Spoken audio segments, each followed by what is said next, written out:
ప్రభువైన యేసుక్రీస్తు శ్రేష్ఠ నామములో వాక్యాన్ని వీక్షిస్తున్న బిడ్డలందరికీ నా హృదయపూర్వక వందనాలు. దేవుడు మిమ్మల్ని మీ కుటుంబాలను దీవించునుగాక. మర్చిపోకండి, CWPF ఈ యొక్క ఆర్గనైజేషన్ క్షేమాభివృద్ధి కొరకు మీరు చక్కగా సబ్స్క్రైబ్ చేయండి, 10 మందికి ఫార్వర్డ్ చేయండి. దీంట్లో అనేక మంది ఇంటర్వ్యూస్ ఉంటాయి, వాక్యాలు ఉంటాయి.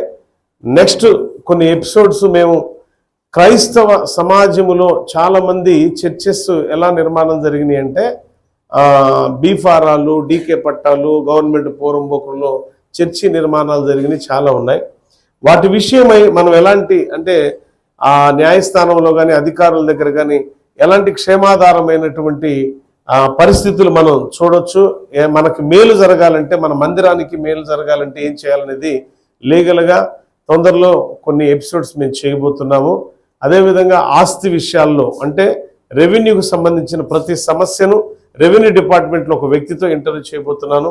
పోలీసు డిపార్ట్మెంట్ సంబంధించి పోలీసు డిపార్ట్మెంట్లో ఒక వ్యక్తిని ఇంటర్వ్యూ చేయబోతున్నాను. అదేవిధంగా లీగల్గా వచ్చేసి ఒక హైకోర్టు అడ్వకేట్తోనూ అలానే ఒక రిటైర్డ్ జడ్జితో ఇంటర్వ్యూ చేయబోతున్నాం.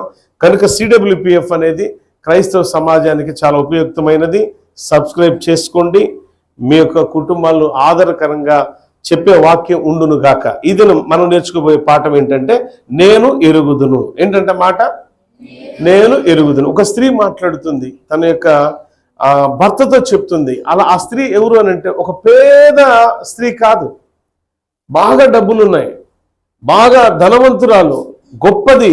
అలానే ధనం ఉండగానే సరిపోదు, ధనంతో పాటు ఆమెకేముంది అని అంటే మంచి పేరుంది. చాలా మంది పేరు ప్రఖ్యాతులు కలిగి ధనధాన్యాలతో బాగా అష్ట ఐశ్వర్యాలతో ఊగుతున్న వారు ఎలా ఉంటారు అంటే అహంకారం కలిగిన మనసుతో ఉంటారు. కానీ ఇక్కడ ఈ స్త్రీని మనం చూస్తుంటే ఈమె ఎలా కనబడుతుంది తెలుసా? ఈ స్త్రీని చూస్తున్నప్పుడు నిజంగా మన జీవితంలో, క్రైస్తవ జీవితంలో జీవించే ప్రతి వ్యక్తి కూడా ఇలాంటి జీవితం మనం జీవించాలని కోరుకుంటాం. ఆ వ్యక్తి గురించి 2వ రాజుల గ్రంథం 4వ అధ్యాయంలో మాట్లాడుతున్న కొన్ని మాటలు 8వ వచనం నుంచి రాయబడింది 37వ వచనం వరకు కూడా ఈరోజు మనం ధ్యానం చేయబోతున్నాం. రెండవది వచ్చి న్యాయాధిపతుల గ్రంథం 17వ అధ్యాయాన్ని ధ్యానం చేయబోతున్నాం. ప్రియులారా, మొదటగా ఈ స్త్రీ గురించి కొన్ని మాటలు నేర్చుకొని తదుపరి న్యాయాధిపతులకు వెళ్దాం. టైం ఉంటేనేమో ఒకే ఎపిసోడ్తో కంప్లీట్ చేస్తాను, టైం లేకపోతే మాత్రం ఖచ్చితంగా 2 ఎపిసోడ్లు అనగా మరొక వారం మరి చెప్పుకుందాం మనం. చూడండి ఒకసారి 4వ అధ్యాయము 8వ వచనం. 2వ రాజుల గ్రంథం. ఒక దినమందు షునేమి పట్టణానికి పోగా అక్కడ ఏముందంట? గనురాలు. గనురాలు అనే మాటకు అర్థం ఏంటి చెప్పండి మీకు తెలిసి? గనురాలు అంటే ఎవరినంటారు గనురాలని? ఓ పట్టణానికి పోయా మనం. ఆ పట్టణానికి పోయినప్పుడు ఈ యొక్క సేవకుడు లేక యాజకుడు లేక ప్రవక్త ఎవరిని చూశాడు? దేవుని యొక్క మనుష్యుడు ఎవరిని చూశాడు? దేవుని చేత ఏర్పరచబడిన వాడు, దేవుని చేత తన ప్రజల కోసం నియమించబడిన వాడు ఎవరిని చూశాడంటే ఒక గనురాలైన ఒక స్త్రీని చూశాడు. దేవునికి స్తోత్రం, హల్లెలూయా. అంటే గనురాలు గొప్పది. గనురాలు అనే మాటకి అర్థం ఏంటంటే పేరుగాంచినది, గొప్పది, ఘనత వహించినది. ఆమెకి సమాజములో, సంఘములో పేరు ప్రఖ్యాతులు ఉన్నాయి. ఆమె తెలియని వ్యక్తులు ఉండరు. మనమంటే మనం ఎవరికి తెలుస్తామండి అనుకుంటాం. ఓ గనురాలైన స్త్రీ గురించి ఈరోజు మనం నేర్చుకుంటున్న మాట. ఆ గనురాలైన స్త్రీ ఏమంటుంది తెలుసా?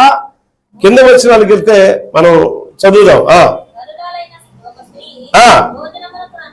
భోజనానికి రమ్మని అతని బలవంతము చేశాను కనుక అతడు ఆ మార్గాన్ని వచ్చినప్పుడల్లా ఏం చేసిందంట? అయ్యా మా ఇంటికి వచ్చి ఒకసారి భోజనం చేయండి దైవజనుడు అని పిలిచింది. పిలిస్తే ఈయన ఏం చేస్తున్నాడు? వాక్యంలో రాయబడిన ప్రకారం వెళ్ళినప్పుడల్లా వెళ్ళినప్పుడల్లా అంటే సేవకులు పిలవకుండానే పోతారా? ఒకసారి అన్నం బాగా రుచిగా పెట్టిందిలే, మంచిగా చేపల కూరలో, రొయ్యల కూరలో, లేదా ఇంకా ఆ కూర ఈ కూర, నాన్ వెజ్ లో రకరకాల సీ ఫుడ్స్ లో రకరకాల వెరైటీస్ మొత్తం పెట్టింది కదా. సో ఏమింటికి రోజు వెళ్తారా? లేదు.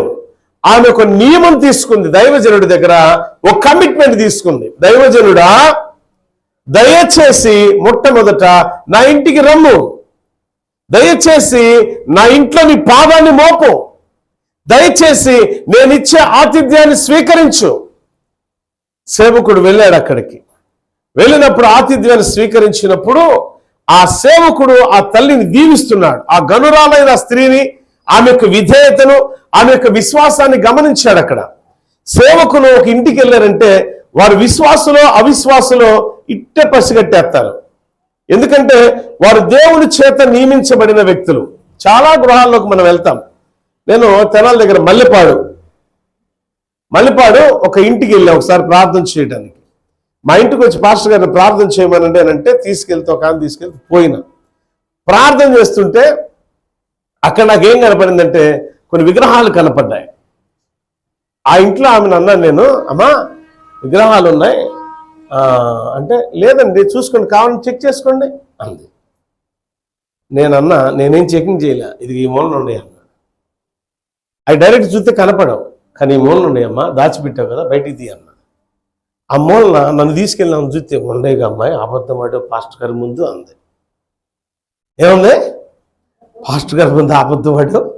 ఆ పాస్టర్ గారు నీకు ఎట్ట తెలిసింది? అది దాచిపెట్టింది కదా, ఎట్ట తెలిసిందంటే నాకు తెలియలేదు తల్లి, దేవుడు చెప్తేనే నేను చెప్పాను అన్న. ఉన్న విగ్రహాలు ఏంటో కూడా, ఎలాంటి విగ్రహాలు కూడా చెప్పాము. అంటే దేవుడు చెప్తే చెప్పాము. అది వెంటనే ఆ ముసుగు తీసి అయ్యే ఉన్నాయి అక్కడ. దేవుని స్తోత్రం, హల్లెలూయా. కారణం ఏంటంటే దేవుని ద్వారా నియమించబడిన సేవకుడికి దైవాత్మ అన్ని కూడా బోధిస్తుంది. దేవుని చేత నియమించబడిన సేవకుడు దేవుని చిత్తానుసారంగా ఓ గృహంలో అడుగు పెట్టాడంటే ఆ గృహములో ఉన్న ప్రతి విధమైన అనారోగ్య పరిస్థితుల్లో ఆ సేవకుడు ఎరిగి ఉంటాడు. కారణం ఏంటంటే దైవాత్మ శక్తి పూర్ణుడైన సేవకుడికి మాత్రమే, దేవుని చేత పిలువబడిన సేవకుడికి మాత్రమే, దేవుని అపాయింట్మెంట్ తీసుకున్న సేవకుడికి మాత్రమే అవి విశదీకరించబడతాయి. కానీ నేను ఒక సేవకుడిని సంకన బైబిల్ పెట్టుకొని వస్తే వివరించబడవు, అవి బోధించబడ, దేవుని ద్వారా బోధించడం సాధ్యపడే పని కాదు. కనుక బిడ్డలారా, నేను కూడా చెప్తున్నా, సేవకునికి దేవుడు ఏదైతే మర్మయుక్తంగా ఉందో అది బయలుపరుస్తాడు. కానీ సేవకుడిని అవమానపరచాలనుకుంటే సాధ్యపడదు, మనం అవమానపరచబడతాం. కానీ ఇక్కడ తన ఘనత వహించిన స్త్రీ, సమాజంలో సంఘములో పేరుగాంచిన స్త్రీ ఈమె. ఆ పేరు ప్రఖ్యాతులు గాంచిన వ్యక్తే ఈ సేవకుడిని భోజనానికి పిలిచేసరికి ప్రజలందరూ కూడా ఆశ్చర్యచకితులైపోతున్నారు. అమ్మో, ఇంత డబ్బున్నది, ఇంత ఘనత, ఇంత పేరు ప్రఖ్యాతులు గాంచిన ఆమె దైవజనుడు పిలుస్తుంది, మనలాంటి పేదలు మనం పిలిచే అవకాశం రాదేమో అనుకుంటారు. కాదు. సేవకుడికి ధనికుడు పేదవాడు అనేది ఉండదు. దేవునికి పేదవాడు ధనికుడు అనేది ఉండదు. దేవునికి నల్లవాడ తెల్లవాడ అని ఉండదు. దేవునికి లావుగుండాడు సన్నగుండాడని ఉండదు. దేవునికి పలానా భారతదేశానికి సంబంధించినోడా, అమెరికా దేశానికి సంబంధించినోడా, లేక ఆఫ్రికా దేశానికి సంబంధించినోడా, లేదా ఏదో ఫిన్లాండ్ దేశానికి సంబంధించిన వ్యక్తి అనేది ఉండదు. దేవునికి ఎటువంటి తారతమ్యం ఉండదు. దేవుని చేత అభిషేకించబడే సేవకుడు కూడా ఏ తారతమ్యం ఉండదు. అందరూ సమానమే. సో ఈమె తీసుకెళ్లేసరికి ప్రజలందరూ ఆశ్చర్యపడుతున్నారు. అక్కడికి వెళ్ళిన తర్వాత ఆతిథ్యం స్వీకరించాక ఆయన ప్రార్థన చేస్తున్నప్పుడు ఒక కోరిక ఆ వ్యక్తిలో ఉన్నట్టు కనబడుతుంది దైవజనుడికి. అప్పుడు అన్నాడు ఆమెను, అమ్మా ఏంటి తల్లి నీ కోరిక అంటే, ఆ మంది కదా దైవజనుడా, దయచేసి నేను కాస్త దేవుడంటే భయము భక్తి కలిగిన స్త్రీనే, నా యందు కనికరం ఉంచి ఈ ప్రాంతానికి వచ్చినప్పుడల్లా నా ఇంట బస చేయము అని అడిగింది. దేవునికి స్తోత్రం, హల్లెలూయా. ఇదివరకు రోజుల్లో, ఇప్పుడు లేదు కానీ ఇదివరకు రోజుల్లో దేవుని నామాన్ని ప్రకటిస్తూ సువార్తను ప్రకటిస్తూ గొప్పగా దేవునికి మహిమకరంగా జీవించే అనేక మంది ఆయా ప్రాంతాలకు సువార్తలకు వెళ్ళినప్పుడు ఆతిథ్యం ఇచ్చేవాళ్ళు ఎంతో ప్రేమతో ఇస్తారు. ఈరోజు అంత ఫ్యాషన్ అయిపోయింది. ఓ సేవకుడు రావడం, హోటల్ బుక్ చేయడం, హోటల్ ఫుడ్ పెట్టేసేయడం. కానీ కొన్ని పల్లెటూర్లు ఎలా ఉంటాయంటే, గ్రామాల్లో చూసినట్లయితే వాళ్ళ ప్రేమ ఆప్యాయత మరువలేము. వాళ్ళు పచ్చడి పెట్టినా సరే, పచ్చడి మెతుకులు పెట్టినా వాళ్ళు చాలా ప్రేమతో పెడతారు. కారణం ఏంటంటే దేవుడు అంటే వాళ్ళకి భయం ఎక్కువ, భక్తి ఎక్కువ. దైవజనుల పట్ల గౌరవం ఉంటుంది. దైవజనుడిని గౌరవించలేని కుటుంబాలు దీవెనకరంగా మార్చబడవు. ఒకటి గుర్తుంచుకోండి ఈ మాట. ఈరోజు చెప్పబోయే మాట అదే. దైవజనుడిని అసలు మనం ఎందుకు గౌరవించాలి? దైవజనుడి యొక్క మాట అసలు మనం ఎందుకు వినాలి? దైవజనుడు అసలు ఎవరి ద్వారా పంపబడ్డాడు నీ ఇంటికి అనేది ఒక్కసారి నువ్వు జ్ఞాపకం చేసుకుంటే నిజంగా నీ జీవితంలో అయ్యో ఒకవేళ తప్పు చేస్తే ఇన్ని తప్పు నేను చేశాను సేవకుని పట్ల, ఒకవేళ సేవకుడి పట్ల ఇలా ప్రవర్తిస్తున్నానా, లేదు నా ప్రవర్తన నేను మార్చుకోవాలనుకుంటాను. ఈమె ఇంటికి పిలిచింది, గొప్ప ఆతిథ్యం ఇచ్చింది. అంతేకాదు తన భర్తకి ఏమని చెప్తుందో తెలుసా? కింద వచ్చిన చూడండి ఒకసారి, తర్వాత న్యాయాధిపతులకు పోదాం. కింద వచ్చిన చూడమ్మా, 10వ వచనం. కావున 9 చదువులే. ఆమె తన పెనిమిటిని చూచి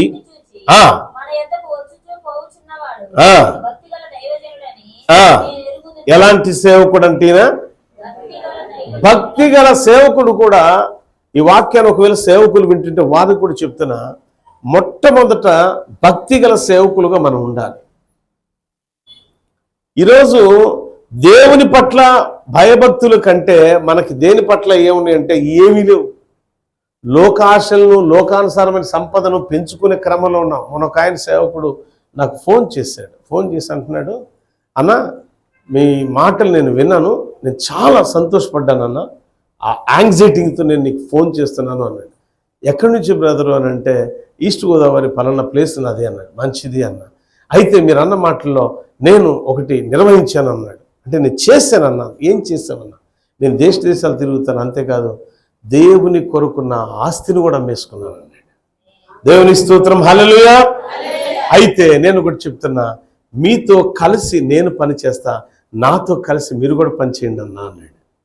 ఓకే డన్, చేద్దాం, మనం చేసే దేవుని పనే కదా, ఖచ్చితంగా చేద్దామంట అయితే అన్న. చాలా సంతోషం.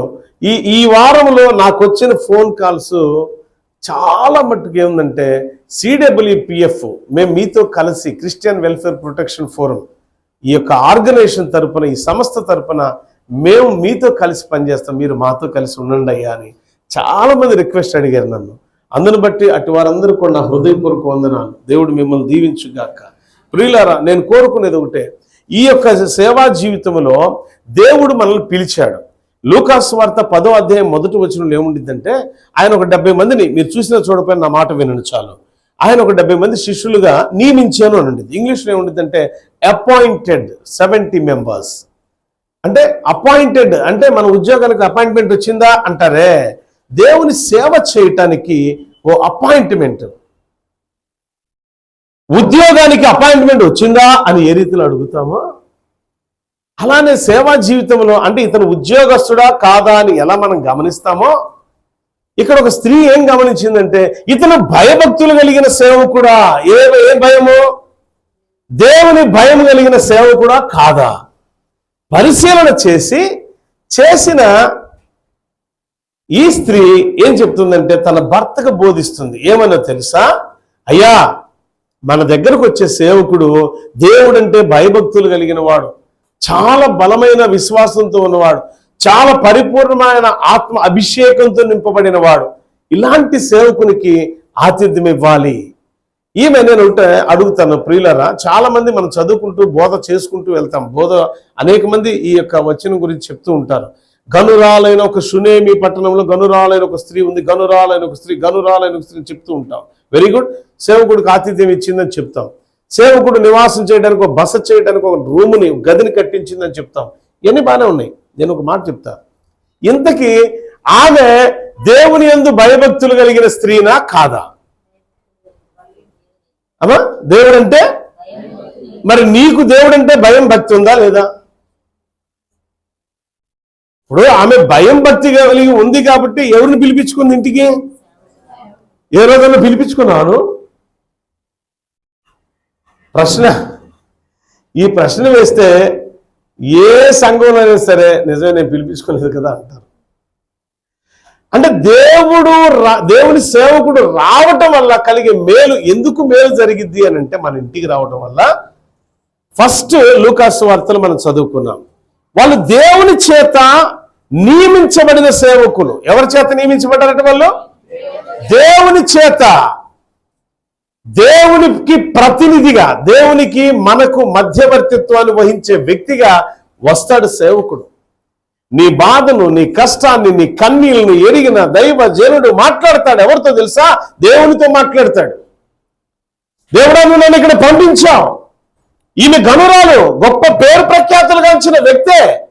ఈమె నా బస కొరకు, నేను నివాసం చేయడానికి, నేను విశ్రాంతి తీసుకోవడానికి ఈ ప్రాంతం వచ్చినప్పుడు విశ్రాంతి తీసుకోవడానికి నాకంటూ ఒక ప్రత్యేకమైన గది, నాకంటూ ప్రత్యేకమైన మంచం, నాకంటూ ఒక ప్రత్యేకమైన కంచం, నాకంటూ ప్రత్యేకమైన వస్త్రాలు సిద్ధపరిచిందే.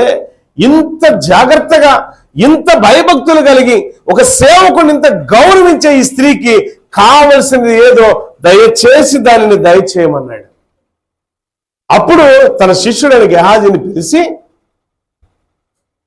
భర్తతో ఆమె చెప్పింది, భర్త యాక్సెప్ట్ చేశాడు. ఈ కథ అంతా మనకు తెలుసు. భర్త యాక్సెప్ట్ చేశాడు. యాక్సెప్ట్ చేసిన తర్వాత ఒకానొక దినం ఈమె ఇంత భయభక్తులు కలిగి, ఇంత శ్రద్ధాభక్తులతో, బైబిల్ ఉంది అక్కడే, ఈమె శ్రద్ధాభక్తులతో, చూడండి కింద 11-12 ఉంటుంది. పిమ్మట అతడు దాసుడైన గెహాజీని పిలిచి, ఈ షునేమీరాలు 12వ వచనం పిలువబడగా ఆమె వచ్చి, అతడు నీవు ఇంత శ్రద్ధ ఏంటంటే, అది ఆ వచనం అందరూ వినాలి. ఇంత ఏం కనపరిచిందంట ఆమె? ప్రియులారా, పాస్టర్ గారు మంచినీళ్ళు ఏమంటాడంటే, ఒకవేళ అడిగారు ఇవాళ వచ్చింది అనుకో, మన ఇంట్లో వెళ్తారు, పాస్టర్ గారా ఇక మంచినీళ్ళు, దానిలో ప్రేమ ఉందా? అయ్యా ఇగో కాస్త నీళ్ళు తాగండి అనే దాంట్లో ప్రేమ ఉందా?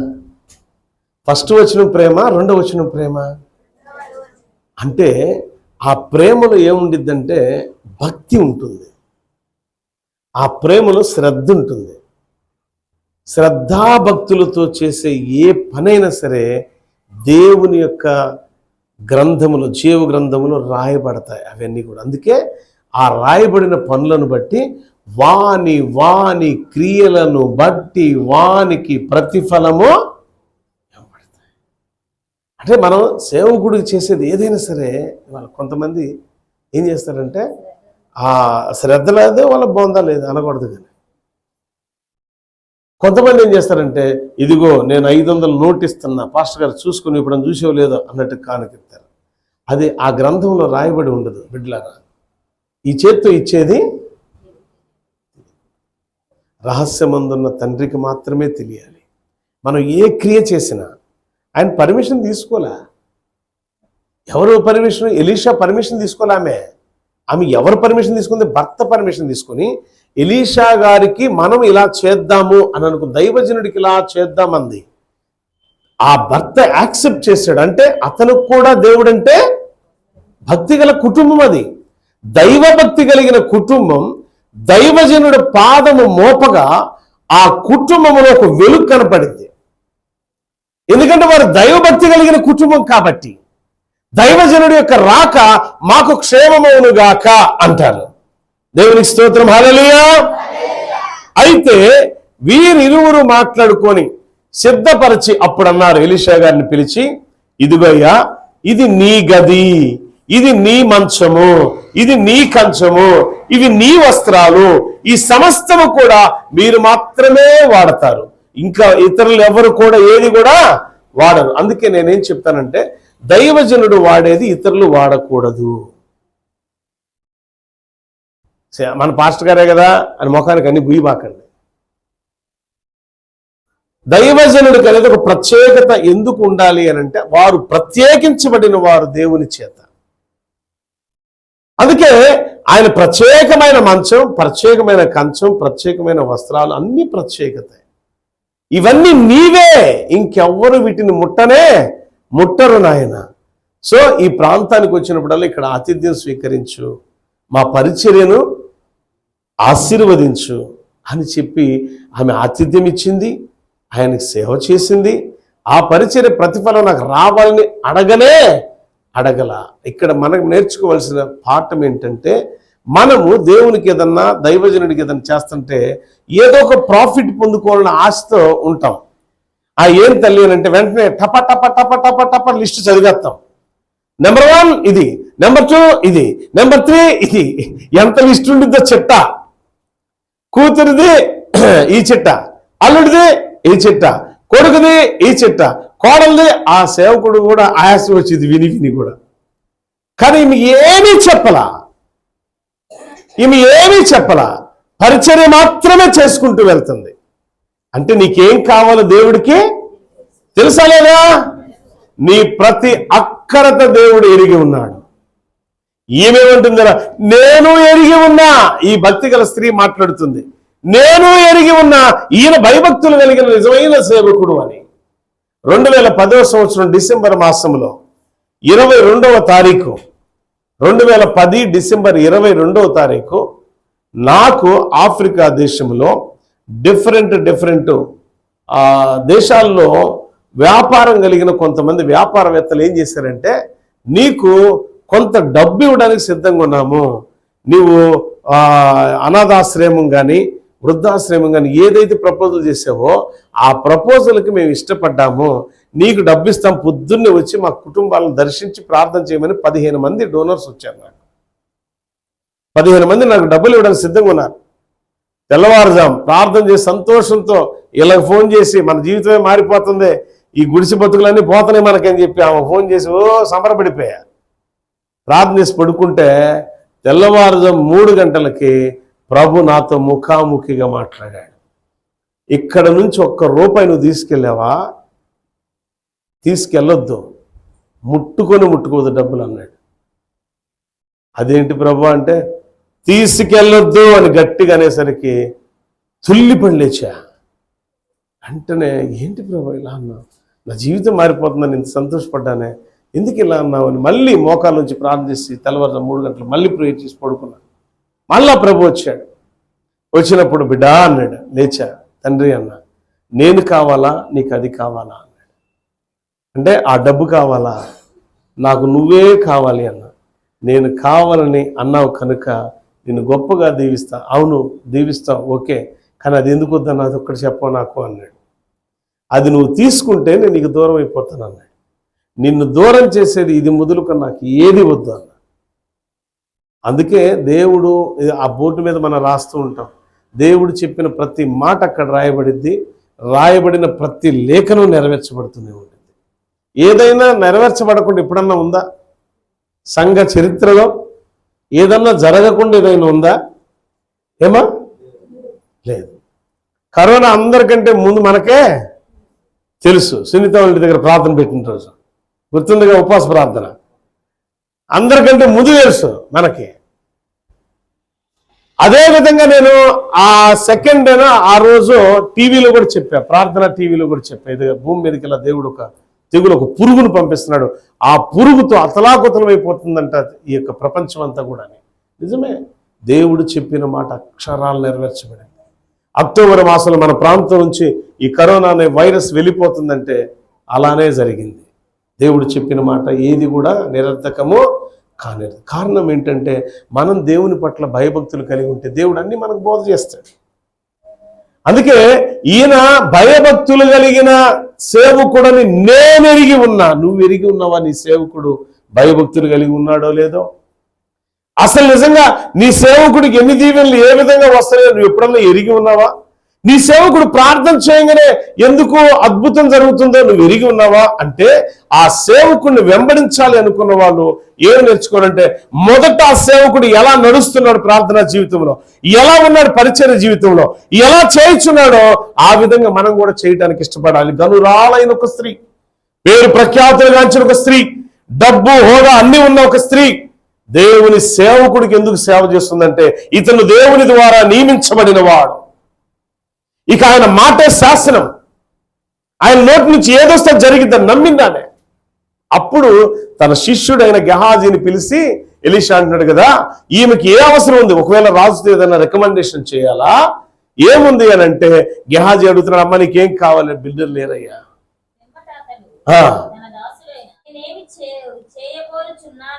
చేయగోరుచున్నదని వాని అడుగగా ఆ, గెహాజీ ఆమెకు కుమారుడు లేడు ఆ, మరియు ఆమె పెనిమిటిని ముసలివాడైన అతనితో చెప్పాను. అందుకు అతడు ఆమెను పిలువనుగా వాడు ఆమెను పిలిచాను. ఆమె వచ్చి నిలువగా ఆ, ఎలీషా మరుసటి ఏట ఆ, ఈ ఋతువున నీ కౌగిట కుమారుడు ఉండునని ఆమెతో చెప్పిన. దేవునికి స్తోత్రం, హల్లెలూయా. ఇక ఈ కథ అంతా మనకు తెలిసిందే. బిడ్డలారా గమనించండి, ఎరిగి దైవజనుడి యొక్క విలువను ఎరిగి ఉన్న ఒక స్త్రీ దైవజనుడు ద్వారా ఏం పొందుకుందంటే ఓ కుమారుని పొందుకుంది. కేవలం దైవజనుల్లో ఉన్న ఆత్మ మాట్లాడుతుంది కదా ఆమెతో ముఖాముఖిగా. ఒక మనుషుడు వేరొక మనుషునితో మాట్లాడినట్టు అది దైవ స్వరమే అని గమనించి విశ్వాసం ఉంచింది. ఏమని తెలుసా? మరుసటి ఏట ఇదే ఋతువులో, ఇదే మాసములు, ఇదే కాలములో నీ కౌగిట మంచి అందగాడు రూపవంతుడు అనుకుంటున్నా ఓ మగబిడ్డను దేవుడు నీకు ఇవ్వబోతున్నాడు అనగానే చాలా సంతోషపడింది, చాలా సంతోషపడింది. ఆ మాట విని దైవజనుడా, నా ఏళ్ళవాడా,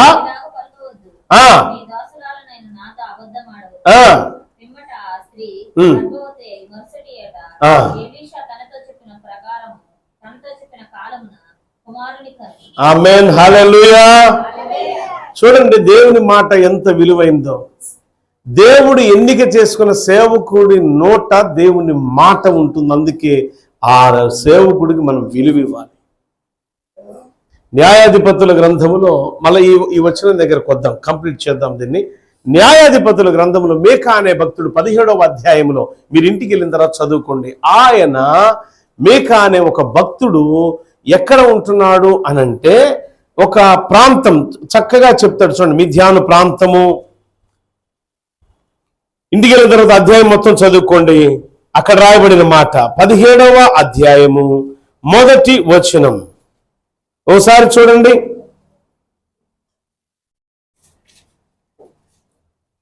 17 1వ వచనం.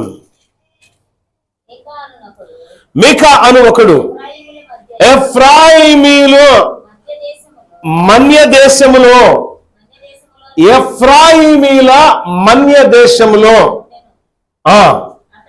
ఆయన ఎక్కడుంటున్నాడు? ఎఫ్రాయిమీల మన్య దేశం. ప్రియులారా, అదంతా కూడా కొండలు గుట్టలు కలిగిన ప్రాంతం. ఆ ప్రాంతం నుండి ఈ మీకా అని ఆయన ఏం చేశాడంటే, ఆ గ్రంథం అంతా వివరణ చెప్తా మీకు. తన తల్లి దగ్గర కొంత డబ్బులు తీసుకున్నాడు, తల్లికి తెలియకుండా దొంగిలించాడు. కానీ తల్లి దగ్గర నుంచి వచ్చే శాపం ఏ విధంగా అతను పాడు చేసిద్దని భయము కలిగి, అంటే కాస్తకొస్తూ ఇతను కూడా విశ్వాసం కలిగిన వాడే, భయము కలిగి మళ్ళా తీసుకొచ్చి, అమ్మా నీకు తెలియకుండా నీ డబ్బుని నేను దొంగతనం చేశా, ఇదిగో ఆ డబ్బు అని చెప్పి అన్నప్పుడు, బిడ్డ ఉంచుకో, ఈ డబ్బుతో ఒక విగ్రహాన్ని తయారు చేసింది, యెహోవా నిన్ను ఆశీర్వదించునుగాక అంది. ఏందట? యెహోవా నిన్ను. చూడండి 2వ వచనం ఎంత అద్భుతంగా ఉండిద్ది. న్యాయాధిపతుల గ్రంథం 17వ అధ్యాయం 2వ వచనంలో రాయబడిన మాట. తల్లి కుమారుని దీవిస్తుంది. నీవు ప్రమాణము చేసి నా వినికిడిలో మాట్లాడిన ఆ 1000 వెండి రూకలు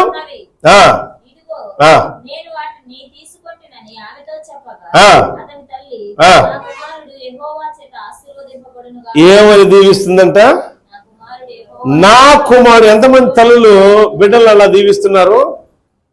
వాడు ఏదైనా చిన్న తప్పు చేసాడు అనుకో, ఎన్ని శాపాలు మన నోటికి రావాలి, అన్ని శాపాలు వచ్చేస్తాయి. నాకోటి వస్తాయో లేదా? ఎన్ని శాపాలు వస్తాయో, ఎన్ని శాపాలు ఉంటే అన్ని శాపాలు బిడ్డలు శపించేస్తా ఉంటాం. కానీ ఇక్కడ తప్పు చేసిన కుమారుడిని చేరదీసి తప్పుని ఎరిగి ఉన్నాడు నా కొడుకు అని చెప్పి ఆ కొడుకుని అంటుంది, యెహోవా నిన్ను దీవించుగాక. అంటే మన పిల్లలతో మనం ఏం పలకాలా? ఏం పలకాలా? నా మాట లేదు నువ్వు అంటాం. ఏమైపోవాలా? మళ్ళీ వాడు పాడవుతుంటే మళ్ళీ మనమే ఎడతాం వెళ్ళి, నేను అప్పుడు చెప్పా, నువ్వు చెప్పావు కాబట్టి ఆడు పాడయ్యాడు కదా. నీ నోరు శాపాలకి నిలయం కదా, దీవెనలకు కాదు. ఈ తల్లి ఇక్కడ జరిగిన విషయం ఏంటంటే, ఈయన ఆ తల్లి ఎలా దీవించింది ఆ బిడ్డని, యెహోవా నిన్ను ఆశీర్వదించును నా కుమారుడా, నువ్వు చేసిన తప్పు నువ్వు తెలుసుకున్నావు కనుక అవి తీసుకొచ్చి మరలా ఇచ్చావు కనుక తప్పుని తెలుసుకుని బిడ్డ వచ్చినప్పుడు ఎవరైనా తల్లి అయినా తండ్రి అయినా అన్నదమ్ములైనా అక్క చెల్లెలైనా సహోదరులు ఎవరైనా సరే మనం క్షమించే మనసు మనకు కలిగి ఉండాలి. క్షమించే మనసు కలిగి ఉండి దీవించే హృదయం మనలో ఉండాలి. ఇక్కడ తప్పు చేశాను అని చెప్పి తల్లి దగ్గర ఒప్పుకొని అన్నాడు కదా, అమ్మా నేను తప్పు చేశాను, ఏ శాపం నా మీదకి రాకూడదు. బైబిల్ గ్రంథకర్తలు అంటారు కదా, పండితులు ఈ మాట మీద, ఓ కొడుకు తప్పు చేస్తే తల్లిదండ్రులు క్షమిస్తారు కానీ అన్నదమ్ములైన అక్క చెల్లి ఇరుగు పొరుగు అస్సలు క్షమించరు. ఈరోజు మన దగ్గరకు వస్తూ ఉంటారు కదా గొరప్ప గారు, ఆయన ఒకవేళ తెలుసో తెలియకో ఫ్యామిలీ స్టార్కి వెళ్ళాడు, ఇక అందరు శాపనార్థాలే, అందరు శపించడమే మొదలేశారు. ఎందుకు తెలుసా, వాళ్ళ నోటికి శాపం తప్ప దీవెనకరమైన మాట రాదు. తల్లి ప్రేమతో గద్దించింది ఇక్కడ కుమారుణ్ణి, ప్రేమతో గద్దించి బిడ్డ ఇలాంటి ఏం చేయక దేవుడంటే భయం భక్తి కలిగి జీవించు అని దేవుని యొక్క మాటలు బోధించి యెహోవా నిన్ను దీవించి ఆశీర్వదించు గాక అన్నది.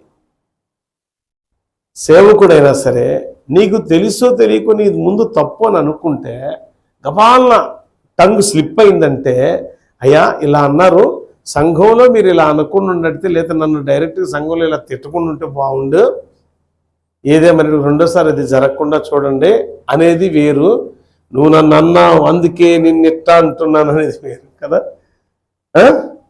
తప్పుకి రివెంజ్ అనమాట. రివెంజ్ పగ తీర్చుట నా పని అన్నాడు ప్రభు. దేని విషయంలో అయినా సరే ఎవరన్నా మన పట్ల తప్పు చేశారనుకో దేవునికి అప్పచెప్పడం అది ఉత్తమమైన లక్షణం. సరే తల్లి ఏం చేసిందంటే దేవునికి అప్పచెప్పింది బిడ్డను. అప్పచెప్పి ఎలా అన్నో తెలుసా, దీవెనకరంగా ఈ బిడ్డను మార్చు ప్రభు అని. ఈ బిడ్డ దగ్గరికి ఎక్కడి నుంచి ఒక సేవకుడు వచ్చాడు. చూడండి అదే అధ్యాయములో న్యాయాధిపతుల గ్రంథములో బహుశా 8వ వచనం 5వ వచనం ఉంటుంది. మీకా అను 7వ వచనం చదవమ్మా. యూదా బెత్లెహేములో నుండి వచ్చిన యూదా వంశస్థుడైన ఒక యవ్వనస్తుడు ఉండెను, అతడు లేవీయుడు, అతడు అక్కడ నివసించెను. ఆ మనుషుడు తనకు స్థలము దొరికిన చోట నివసించవలని యూదా బెత్లెహేము నుండి బయలుదేరి ప్రయాణము చేయొచ్చు. ఎఫ్రాయిము మన్యము అంటే ఎక్కడో తెలుసా, ఇందాక నుంచి ఎఫ్రాయిం మన్యం ఎఫ్రాయిం అని అంటాం కదా, సమరయ ప్రాంతమే ఎఫ్రాయిం యొక్క మన్యము. బైబిల్లో సమరయ స్త్రీ అని ఉంది చూసారా, తెలుసా ఎవరికన్నా? మీలో కూడా తెలుసా? ఆ సమరయులు ఉండే ప్రాంతమే ఎఫ్రాయిము మన్య ప్రాంతము. దేవునికి స్తోత్రము కలుగును గాక. ఈ మన్య ప్రాంతములో బ్రతికేవారు, ఈ మన్య ప్రాంతములో నివాసం చేయుచున్న వారి ప్రాంతానికి యూదా బెత్లెహేము నుండి లేవీయుడైనటువంటి ఒక సేవకుడు, యాజకుడు వీరి ఇంటికి వచ్చారు. ఇంటికి రాగానే ఈ యొక్క ఆ వ్యక్తి మీకా అనే వ్యక్తి ఏం చేశాడంటే, అయ్యా ఈ అధ్యాయం మొత్తం అదే సారాంశం చెప్తున్నా, అయ్యా మీరు ఎక్కడి నుంచి వచ్చారు, ఓకే ఏం చేస్తారు, నేను సేవకుడయ్యా, సేవకుడైతే ఆ పాదం నా ఇంట్లో పెట్టు, నా ఇంట్లో ఉండు, నీకు నెలకింత నేను జీతం ఇస్తా, నా కుటుంబం దీవెన కొరకు నీవు ప్రార్థన చేయి చాలు అన్నాడు. ఈయనేం చేశాడు, నా కుటుంబం దీవెన కొరకు, మా క్షేమం కొరకు, క్షేమం కోసం కాదు, మా క్షేమం కొరకు మీరు ప్రార్థన చేయమని చెప్పాడు. ప్రియులారా, ఈ యొక్క మరి ఈ మీకా అంటున్న మాట 15వ అధ్యాయంలో ఆఖరి వాడు ఒకసారి చూడండి, ఆఖరి పదం చూడండి ఏమని అంటున్నాడు. మీకా లేవీయుడు నాకు యాజకుడైనందున యెహోవా నాకు మేలు చేయనని ఇప్పుడు నాకు తెలియను. దేవునికి స్తోత్రం కలుగును గాక. ఏమంటున్నాడంటే ఆయన, యెహోవా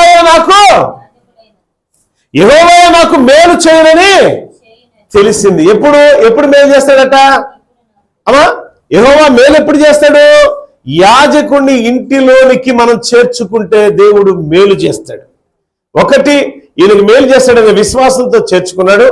గనురాలైన ఆ సునేమి పట్టణ స్త్రీ, పేరు ప్రఖ్యాతులు గాంచిన ఆమె, గొప్ప ఘనత వహించిన స్త్రీ, ఆ సేవకుడైనటువంటి ప్రవక్త అయినటువంటి ఎలీషాని ఎప్పుడైతే తన ఇంటిలోనికి చేర్చుకుందో అప్పుడు ఆమె కౌగిట్ట బిడ్డను కలిగి ఉన్నది. నిజమే, మరుసటి ఏట ఇదే ఋతువు ఇదే కాలంలో నువ్వు బిడ్డను కలిగి ఉంటావు. అంటే సేవకుడు ఇంటికి రావడం వల్ల ఇక్కడ క్షేమం కలిగిద్దని ఇక్కడ మీకా భక్తుడు స్పష్టంగా చెప్తున్నాడు. సేవకుడు నీ ఇంటికి రావడం నీకు క్షేమమని నీవు ఎరిగి ఉన్నావా? నేను ఎరిగి ఉన్నా అన్నాడు మీకా. నేను ఎరిగి ఉన్నా అన్నది ఒక గనురాలైన సునేమి స్త్రీ. నేను ఎరిగి ఉన్నా అన్నాడు గాయు. నేను ఎరిగి ఉన్నా అన్నాడు బర్నబా. భక్తులు ఎందరో ఉన్నారు. సేవకులు ఇంటిలో పాదము పెట్టడం వల్ల ఆ పాదాలు సుందరమే కాదు, ఆ పాదాల ద్వారా నీ ఇంటికి రక్షణ, నీ ఒంటికి రక్షణ, నీ కుటుంబానికి రక్షణ, నీ యావదాస్తికి రక్షణ, మేలు కలుగుతుంది. సేవకుడి పాదం అంత విలువైనది. యెషయా గ్రంథంలో రాయబడిన మాట, ఒక మాట చెప్పి నేను క్లోజ్ చేస్తాను. యెషయా గ్రంథంలో ఏం రాయబడింది ఒకసారి చూద్దాం. యెషయా గ్రంథం 52వ అధ్యాయం 7వ వచనం నుంచి చదువుదాం ఒకసారి. 52:7 యెషయా గ్రంథం 52:7 ఏం రాయబడింది అక్కడ? సమాధానము చాటించుచు సువార్త ప్రకటించుచు అందరూ వినాలి. సువార్త ప్రకటించే ఈ దైవజనుడి యొక్క సమాధానము చాటించుచు సువర్తమానము ప్రకటించుచు రక్షణ సమాచారం హెచ్చరించు వాని పాదాలు, ప్రచురించు వారి పాదాలు.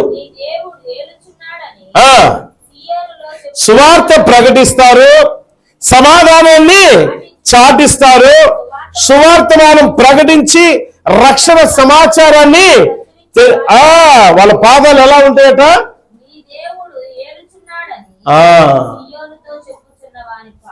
ఎట్లా ఉంటాయి? ఎట్లా ఉంటాయి? ఎలా ఉంటాయట పాదాలు? ఎంతో సుందరములు. చూడండి, మార్కు సువార్త 9:41 కూడా చదివి క్లోజ్ చేస్తాను. నా పేరట వచ్చువానికి గిన్నెడు నీళ్లు, మత్తయి సువార్తలో చన్నీళ్లు అని ఉండేది, మార్కు సువార్తలో గిన్నెడు నీళ్లు అని ఉండేది. చూడండి, మార్కు 9:41 మత్తయి 10:40-41 ఈ రెండు వర్డ్స్ ఒకటే కాదు, చిన్న డిఫరెంట్ ఉండింది. చదవండి ఒకసారి.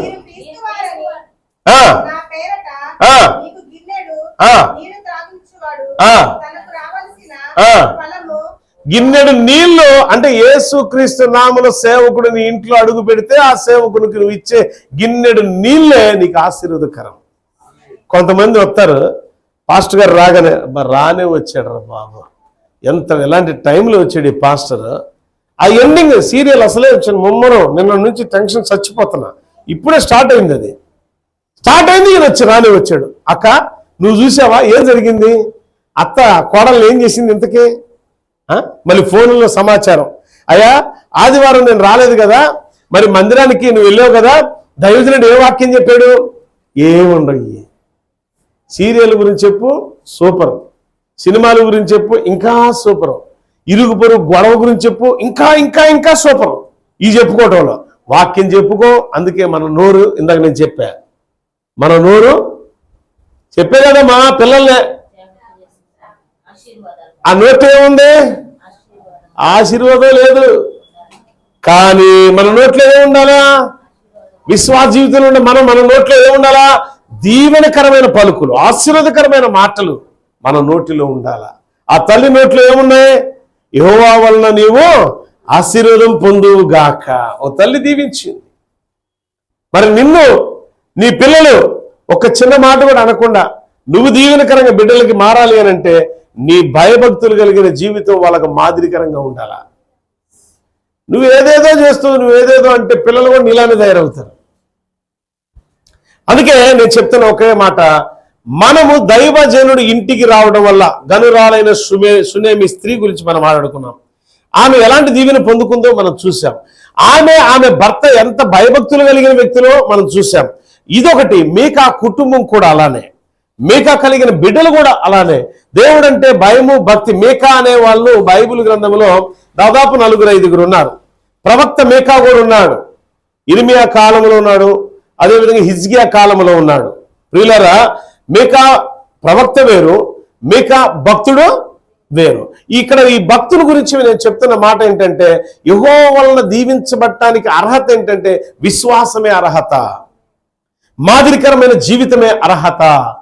ఎందుకంటే దేవునికి విశ్వాసులకు మాదిరికరమైన జీవితాన్ని జీవిస్తున్నాడు ఆయన. అందుకే తల్లి ద్వారా దీవించబడ్డాడు, దైవ సేవకుడి ద్వారా దీవించబడ్డాడు. అంటే మీ అందరికి కూడా ఈ ఉదయకాలం నిజంగా సేవకుడు దేవుని చేత నియమించబడిన వాడని నేను ఎరిగి ఉన్నాను. నీ పక్కన వాళ్ళతో ఏం చెప్పాలి తెలుసా? సేవకుడు అంటే దేవుని చేత నియమించబడ్డాడు, నేను ఎరిగి ఉన్నా అని చెప్పాలా? చెప్తావు? అక్కడ వాళ్ళని చెప్తారా? సేవకుడు దేవుని చేత నియమించబడ్డాడు, నేను ఎరిగి ఉన్నా. నీ దగ్గర కాదు నియమించబడిన అపాయింట్మెంట్, నీ దగ్గర కాదు. సేవకుడు తీసుకుందే ఎవరి దగ్గర తీసుకున్నాడు? ఎవరిచ్చారు అధికారం? ఎవరిచ్చారు? దేవుడు. అందుకే దేవుని నామాన్ని బట్టి ఆ సేవకుడు నీ ఇంట అడుగు పెడితే అది నీకు దీవెనకరంగా మార్చబడింది. అంతేగాని కొంతమంది ఇంటిలోకి వెళ్ళంగానే అసలు ఆ కారణం అంతా ఈ సేవకుడి మీద చూపిస్తారు కదా.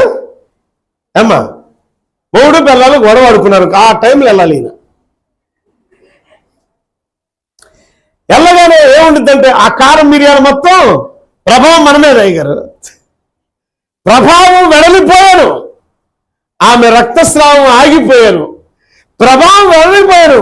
ఈ గరం మసాలా పనంతా మా మీద పడును కదా. ఏ టైంలో అంటే ఏందమ్మా కొంచెం ఏదో అరుచుకుంటున్నట్టున్నారు అని పాపం ఈయన అమాయకంగా అడుగుతాడు అడిగేవాడు. ఎందుకంటే గట్టిగా మాట్లాడలేడు, ఏమంటారు అని. సరే అనగానే కొద్దిగా ఉందలే, ఆయనే ప్రభా ఇక్కడ కనపడింది. ఓహో తేడాగా ఉంది అజయ్, పద బయలుదేరా అన్నట్టు నాలంటి వెళ్ళిపోతాడు. సేవకుడు సమాధానం కోసం నీ ఇంట్లో అడుగు పెడతాడు, శుభవార్త చెప్పడానికి అడుగు పెడతాడు. యెషయా గ్రంథకర్త చెప్పినట్టు, మీకా మార్కు సువార్తలో చెప్పినట్టు, మత్తయి సువార్తలో చెప్పినట్టు ఈ 3 మాటలు ఒకటే. సేవకుడు ఎందుకు నీ ఇంట్లో అడుగు పెట్టేదంటే మొట్టమొదట నీ ఇంటిలో సమాధానం, శుభవార్త, రక్షణ, ఆశీర్వదకరం అది నీ కుటుంబానికి వస్తుంది. అది నేను ఎరిగి ఉన్నానని ఓ గనురాలైన స్త్రీ చెప్పింది, అది నేను ఎరిగి ఉన్నానని మీకా భక్తుడు చెప్పాడు, అది నేను ఎరిగి ఉన్నానని బర్నబా చెప్పాడు. ఇంకా బైబిల్లో చాలా మంది భక్తులు ఉన్నారు చెప్పాలంటే. గాయు ఎరిగి ఉన్నాడు, బర్నబా ఎరిగి ఉన్నాడు, ఇంకా తుకీకు అనే ఒక భక్తుడు ఆయన ఎరిగి ఉన్నాడు. చాలా మంది భక్తులు మీకు చాలాసార్లు చెప్పాను. యాసోను ఎరిగి ఉన్నాడు. ఎరిగి ఉన్నాడు కాబట్టి పౌలు మీద పడాల్సిన దెబ్బలని కూడా యాసోను పడ్డాడట. పౌలు వాస్తవంగా దండించబడాల్సింది, శిక్షించబడాలి పౌలు, ఆ శిక్షను యాసోను అనుభవించాడు. కారణం ఏంటి తెలుసా? ఆ దైవజనుడు ఎప్పుడైతే నా ఇంట్లో అడుగు పెట్టాడో ఇది నాకు ఆశీర్వదకరం. మనమైతే ఏమంటాం తెలుసా? పౌలు అనేవాడు వచ్చాడు కాబట్టే లేనిపోయినా తెప్పులు వచ్చి పడ్డాయి, వాళ్ళు నన్ను కొడుతున్నారు, ఆయన బదులు నన్ను కొడుతున్నారు అంటారు చాలా మంది కూడా. కానీ ఆ శిక్షను కూడా దీవెనకరంగా మార్చుకున్నాడు యాసోను అనే భక్తుడు. కారణం ఏంటి తెలుసా? దైవజనుడు ఎవరి ద్వారా నియమించబడ్డాడు? ఎవరి ద్వారా పంపబడ్డాడు? ఏ అభిషేకంతో నింపబడ్డాడు? మరి నువ్వే అభిషేకంతో ఉన్నావు? నిజమే, నల్లగా చీకటి. అందుకని చెబుతాం మనం, అయ్యగారు తెల్లారి గట్ట కళ వచ్చిందండి, 3-4 అయిద్దండి గట్టిగా. ఏమైందంటే ఈ గుండెల మీద కూర్చుందండి. అది ఏడొచ్చి కూర్చుంది? గుండె మరి నీ మీద కూర్చుంది, నువ్వు ఫ్రెండు కాబట్టి. నేను అనుకుంటే మిమ్మల్ని అనలేకపోయినా, నాకేమైనా చెప్పంగానే అటు కళ్ళు మూసుకొని చేయగానే మొత్తం కనపడతా ఉంటుంది నాకు. నువ్వేం చెప్పబాక, నేనే చెప్తాను ఉండంట. ఆశ్చర్యమే కదా. అంటే వాళ్ళు ఏం చెప్పకపోయినా దేవుడు నాకు చెప్తుంటే నేను చెప్తా ఉంటా. నిజమేండి, ఎట్లా తెలిసింది మీకు అని అంటారు. కనపడతానే ఉండింది అక్కడ. నీ దగ్గర ఎంత, నీ శక్తి ఎంతో, నీ పవర్ ఎంతో సేవకుడికి తెలుసు. కారణం ఏంటంటే హీఈస్ అపాయింటెడ్ త్రూ గాడ్. సేవకుడికి ఎందుకు తెలుస్తుంది? ఆ నాలెడ్జ్ ఎక్కడి నుంచి వస్తుందంటే దేవుని చేత అభిషేకించబడిన వాడు కనుక. ఓ శిక్ష పడుతుందని భయపడి పారిపోయే వేస్తాను. క్రీస్తు కోసం మరణించడానికి, క్రీస్తు కోసం తన ప్రాణాన్ని బలిదానంగా ఇవ్వడానికి సిద్ధపడిన వ్యక్తి ఆయన. కారణం ఏంటి తెలుసా? సువార్త ప్రకటించు వారి పాదాలు సియోనులో ఎలా ఉంటాయి తెలుసా? అతి సుందరములుగా ఉంటాయి, అందంగా ఉంటాయి. అంటే అందమైన ఆ పాదాలు నీ మందంగా ఉంటాయి. సేవకుడి పాదాలు అందంగా, నీ పాదాలు నిజాలు చెప్పాలా మందంగా ఉంటాయి. మందంగా ఉంటాయి కాబట్టి ఆ మందిరంలోకి అడుగులు వేయలేకపోతున్నాం. నిజమా కదా? బుధవారం వస్తే చాలు, అసలు ఎట్టి పరిస్థితుల్లో ఈ సీరియల్ నుంచి ఎట్టి పరిస్థితి ఆ పాస్టర్నే కాదు కదా ఇంకెవరు నన్ను పక్కకి నెట్టనే ఆ టీవీ ముఖానికి ఇట్టు కట్టుకోండి. అరే బుధవారం సంఘక్రమంలే, ఓ బుధవారం లేదు, ఒక ఆల్ నైట్ లేదు, శుక్రవారం అంతకంటే. ఇదే మన భక్తిగల జీవితం. గనురాలైన స్త్రీ, నీకంటే డబ్బు, నీకంటే హోదా, నీకంటే పలుకుబడి అధికముగా ఉన్న ఒక స్త్రీ చెప్తున్న మాట, నేను ఎరిగి ఉన్నా ఆయన నిజంగా దేవుని చేత నియమించబడిన దైవికమైన అభిషేకంతో నింపబడిన సేవకుడని నేను ఎరిగి ఉన్నా. నువ్వు చెప్పగలుగుతావా? నువ్వు చెప్పలేవు. కారణం ఏంటంటే నీ పాదాలు ఎలా ఉన్నాయట చెప్పండి, ఎలా ఉన్నాయి? మందంగా ఉన్నాయి. అందుకనే అడుగులు ఏంది అతుక్కుపోయింది ఇది? ఎట్టుండే మీ పాదాలు? నాయి కాదు, నేను వేస్తాను, నేను నాట్యం ఆడతాను. అయ్యగారు కూడా వేస్తాడు. ఇంకా దేవుని స్తోత్రం, హల్లెలూయా. నిందించలా, దొంగతనం చేశాడు నా కొడుకు అని చెప్పి తల్లి నిందించలా. ఏదో పొరపాటున నలుగురు ప్రార్థన చేద్దామని వెళ్ళిపోయాడు పాపం. ఓ ట్రోలింగులు. ఇదా క్రైస్తవత్వం, ఇదా క్రైస్తవ జీవితం? కానీ ఆ తల్లి అలా చేయలా. ఆ బిడ్డని తప్పిపోయిన కుమారుడు విషయంలో తండ్రి అలా చేయలా, చారదీశాడు. క్రైస్తవుడా చేతనైతే చారది అంట. ఓ తల్లి, ఓ తండ్రి చేతనైతే నీ కొడుకు, నీ కూతురు ఒక తప్పు చేస్తే ఆ తప్పును మన్నించి చారదీసి సరైన క్రమంలో ఎప్పుడైతే నువ్వు నడిపిస్తావో అది నీకు దీవెనకరంగా ఉంటుంది, అదే నీకు ఆశీర్వాదకరంగా ఉంటుంది, అదే నీ కుటుంబానికి ఆనందకరంగా ఉంటుంది. అందుకే సేవకుడు అనేవాడు కావాలి. సేవకుడు అనేవాడు నీ కుటుంబానికి దీవెనకరంగా ఉండడానికి ఒక సేవకుడు కావాలా?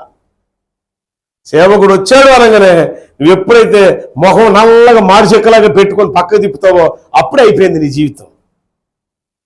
సేవకుడు ఎరిగి ఉంటాడు, సేవకుడు ఎరిగి ఉంటాడు. సునేమిరాలైన స్త్రీ ఎరిగి ఉన్నది కదా, నేను ఎరిగి ఉన్నాను అంది కదా. సేవకుడు కూడా ఎరిగి ఉన్నాడు ఈమెదో అవసరతలో ఉంది అని. నీ అవసరత ఏంటో, నీ అక్కరత ఏంటో దైవజనుడికి తెలుసు. ఎందుకంటే ఆయన దేవుని ఆత్మచేత నింపబడి ఉంటాడు కనుక మన అవసరం ఏంటో తెలుసు దేవుడికి, మన అక్కరత ఏంటో తెలుసు దేవునికి. ఎవ్వరు కూడా దేనికి భయపడాల్సిన పనిలే. దేవుని పాదాలు పట్టుకోండి, విశ్వాసాన్ని కాపాడుకోండి. దైవజనుడి ఇంట్లో సమస్య వచ్చిందా, దైవజనుడు ఉండాలా. అది శ్రమైన, దుఃఖమైన, సంతోషమైన మొట్టమొదటి పాదం నా సేవకుడిదే ఉండాలా అనుకుని పని ప్రారంభించు. విశ్వాసంతో ఖచ్చితంగా సక్సెస్ అవుతావు. మీకా సక్సెస్ అయ్యాడు. గనురాలైన ఒక స్త్రీ, సునేమి పట్టణంలో నివాసం చేస్తున్న ఒక స్త్రీ సక్సెస్ అయింది. బిడ్డను కంది, బిడ్డను పోగొట్టుకుంది, బిడ్డను తిరిగి సంపాదించుకుంది. ఇది మన విశ్వాసం, మన భక్తిగల జీవితం ఎలా ఉండాలా? చనిపోయిన వాడిని సైతం లేపగలిగేది విశ్వాసం, మరణాన్ని సైతం జయించగలిగింది విశ్వాసం. నీ విశ్వాసం ఎలా ఉంది? ఎక్కడ వేసిన గొంగలు అక్కడే. ఏ పని చేసిన విశ్వాసంతో చేయండి, ఏ పని చేసినా నిరీక్షణ కలిగి చేయండి. ఆమె ఆశించి చేయలే. నాకు ఇంత ఘనం ఉంది, ఇంత గొప్ప పేరు ఉంది, ప్రఖ్యాతులు ఉన్నాయి కదా, ఇంత డబ్బు ఉంది కదా, నేను అడిగినంత ఇస్తాడు అనుకొని చేయలే. ఆమె అవసరత దైవజనుడు ముందుగానే ఎరిగి మరుసటి ఏట నీ కౌగిట పండంటి బిడ్డ ఉండుగాక అనగానే, దైవజనుడా నా భర్త చూస్తే ముసలోడు కదా, ఇది సాధ్యపడే పని కాదు, అలా అనుకోయానంటే నిశ్చయముగా ఇది జరుగునుగాక యెహోవా పేరిట చెప్పాడు. జరిగినప్పుడు ఆనందించింది. కొంతకాలం బాగానే ఉంది. కుమారుడు చనిపోయాడు. అయ్యా చనిపోయాడు అనగానే డాక్టర్ దగ్గర తీసుకొని పోలా. ఆ సేవకుడికి నేను చెప్పాను కదా ఇందాక, సేవకుడు ప్రత్యేకమైన మంచం, ప్రత్యేక గది, ప్రత్యేకమైన ప్రతిదీ ప్రత్యేకమే. ఆ సేవకుడు పడుకుని మంచం మీద పడుకోబెట్టి వెళ్ళింది. సేవకుడిని తీసుకొచ్చింది. ఆ సేవకుడు అలా దేహం అలా ఆయన యొక్క ఆయన నేత్రాలు ఆ బిడ్డ నేత్రాలు, ఆయన పెదవులు ఆ బిడ్డ పెదవులు, ఆయన చేతులు ఆ బిడ్డ చేతులు అని ఇలా కరుచుకునేటట్టు చాచి ప్రార్థించగా ఊపిరి పోసుకున్నాడు. దేవుని స్తోత్రం, చప్పట్లు దేవుని స్తుతించండి. పోతుంది, పోగొట్టుకుంటున్నాడు. ప్రాణం అన్నది కూడా తిరిగి సంపాదించాలని దైవజనుడు అక్కరత నీకుంది కనుక నువ్వు ఎరిగి ఉండాల్సింది ఏం తెలుసా, లోకంలో ఉన్న సంపద కాదు. మా పాస్టర్ గారు ఒక ఆయన అన్నాడులే, ఒకళ్ళు అన్నారంటలే నన్ను, ఈయన కార్ల మీద కార్లు మార్చేస్తాడు అని. మార్చేస్తాం, దేవుడి చిత్తం ఉంటే మార్చేయలేమా? రాకోటే ఫస్ట్ కారు మనం ఎట్టుకున్నాం నీకు తెలుసుగమ్మా, డబ్బులు బాగా పెట్టుకొని కుప్పలు కుప్పలు వెళ్ళాం కదా. ఎన్ని డబ్బులు వెళ్ళాం మనం? విశ్వాసంతో అడుగు పెట్టాం. రాంకోటే అన్నాడు, అయ్యగారు కాదు అసలు ముందు చూసేద్దాం పదా అన్నాడు. సరే వెళ్దాం పదా అని వెళ్ళాం. నిజంగా కారు కొన్నాం, డబ్బులు లేవు, కారు కొనేసాం. టైం పెట్టగానే టైంకి ఓకే అన్నాడు. అబ్బా అనుకున్నా, తీసుకొచ్చాం, ఆ కారు పెట్టాం. అట్లా అట్లా అట్లా అట్లా అంచెలంచెలుగా దేవుడు బ్లెస్ చేస్తూ వచ్చాడు. బిడ్డలారా, ఇది ఎంత లోయ మీకు తెలుసు, ఇది ఎంత గుంట, ఇది 12 అడుగులు గుంట. ఇది ఈ 12 అడుగులకు తగ్గట్టు ఇంకో 9 అడుగులు లోపలికి పంపించి పిల్లర్స్ లేపాం దీన్ని. అంటే మామూలు భూమి మీద అయితే ఎంత ఖర్చు మనకి, అవునా? కానీ ఇదంతా ఎవరు చేశారు? దేవుడు మాత్రమే చేయగలడు. మన విశ్వాసం ఎప్పుడు కూడా మనం సిగ్గుపరచదు. గతంలో నేర్చుకున్నాం కూడా ఈ మన అంశం కూడా, విశ్వాసం ఎప్పుడు సిగ్గుపరచదు. విశ్వాసం ఘనతనే ఇచ్చింది. నమ్మిన వారు దేవుని స్తుతించండి. హల్లెలూయా. కనుక నువ్వు ఎరిగి ఉండాల్సిందేంటి తెలుసా, సేవకుడు నా కుటుంబానికి కావాలి, సంఘం మాకు అవసరమే అనాలి. అంతేగాని సంఘాన్ని దూరం చేసుకొని, సేవకుడిని దూరం చేసుకొని, అంటే మాడి చెక్క మొహం వేసుకొని అంధకారంలో పడిపోబాక. సేవకుడితో సహవాసం చేయండి, స్నేహం చేయండి, సేవకురాలతో స్నేహం చేయండి. మన బాధను, మన సమస్యను చెప్పుకొని ప్రార్థనాపూర్వకమైన విజ్ఞాపనలతో దేవుని సముఖానికి చేరదాం. దేవుడి మాటలు దీవించుగాక. నువ్వు ఎరిగి ఉండవలసింది దేవుణ్ణి, నువ్వు ఎరిగి ఉండవలసింది దేవుని యొక్క సేవకుడి యొక్క భయభక్తులు కలిగిన జీవితాన్ని. కనుక అలాంటి భయభక్తులు కలిగిన జీవితం నాకు దయచేయపరమని ప్రార్థన చేద్దాం. దేవుడు మనందరిని కూడా దీవించి ఆయన కృపానీడలో నిరంతరం వర్ధిల్ల చేయును గాక. ప్రార్థన చేద్దాం. మహాగణుడానికి స్తోత్రాలు. చెప్పబడిన వాక్యం ప్రతి బిడ్డ హృదయంలో ఫలింప చేయండి. ఎవరైనా తప్పు చేస్తే శిక్షిస్తారు, కానీ తల్లి ఆదరణగా దగ్గరగా తీసుకొని, బిడ్డ ఇంకెప్పుడు ఇలాంటి పని చేయబాక, యెహోవాయే నిన్ను ఆశీర్వదించుగాక అని ఆ తల్లి దీవెన మీకాకి ఎంత ఆశీర్వాదం అంటే, ఒక సేవకుడు తన ఇంటిలో పెట్టుకోగా సమస్త క్షేమాభివృద్ధి పొందుకున్నాడు. మంచిది. అలానే నాయనా, ఇదిగో ప్రభువా, ఈ సమయంలో మేము గనురాలైన ఒక సునేమి పట్టణంలో ఒక స్త్రీ తనకిచ్చిన భర్త వృద్ధాప్యంలో ఉన్నవాడు, కానీ నీ కార్యములు గొప్పగా ఉన్నాయి. కారణం ఆతిథ్యం ఇచ్చుట, మేలు చేయుట మరువకుడి అనే వాక్యాన్ని ఆ భక్తి గల స్త్రీ నెరవేర్చుకుంది. అందుకే గొప్ప ఆశీర్వాదాలు పొందుకుంది. ఈ రోజు ఈ వాక్యాన్ని వీక్షిస్తున్నవారు, ఇక్కడ చూస్తున్నవారు, ప్రభు బిడ్డలందరినీ మీరు జ్ఞాపకం తీసుకోండి. నీ కృపలో వర్ధిల్ల చేయండి. సమస్త క్షేమాభివృద్ధి ఘనమైన నీ నామములో వారికి వచ్చును గాక. ప్రతి రోగం నుంచి, ప్రతి బాధ నుంచి, ప్రతి సమస్య నుంచి విడుదల పొందుకొనును గాక. కృపాక్షేమాలు వారు వెంట వచ్చు గాక. నిరంతరము నిత్యము స్తోత్రార్హుడైన తండ్రి, నీ కృపా అభిషేకం CWPF ఆర్గనైజేషన్ మీదను, మమ్మల్ని మాతో కలిసి పనిచేస్తున్న సేవకులందరి మీదను, మరి ముఖ్యంగా నీ దీనదాసుడు అయా ఇదిగో తండ్రి గురప్ప గారి మీదను, వారి కుటుంబం మీదను, చేరువచ్చిన బిడ్డలందరినీ, ఈ వాక్యాన్ని వీక్షిస్తున్న బిడ్డల మీదను నిరంతరము నిలచి ఉండుగాక. ప్రభువా, సహాయం దయచేసి నీ కృపలో వర్ధిల్ల చేయమని యేసునామములో అడుగుచున్నాం తండ్రి. ఆమేన్. అందరికి వందనాలు. దేవుడు మిమ్మల్ని, మీ కుటుంబాలు దీవించి ఆశ్రయించుగాక. ఆమేన్.